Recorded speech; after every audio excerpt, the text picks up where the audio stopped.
এক নারী, যিনি শুধু শাসক ছিলেন না, ইতিহাস বদলে দেওয়ার ক্ষমতা যার হাতে ছিল।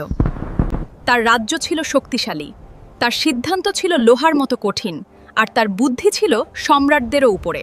কিন্তু একদিন তার দরবারে আসে এমন এক সংবাদ যা পুরো সাম্রাজ্যকে থামিয়ে দেয়। এক অদ্ভুত পাখি নিয়ে আসে এমন এক বার্তা যা রাজনীতির বাইরে গিয়ে সত্যকে নাড়া দেয়। এক জাতি যারা আল্লাহর সূর্যকে উপাসনা করছিল, আর সেই সত্য বদলে দেয় সব হিসাব। নারী শাসক তখন থেমে যায়।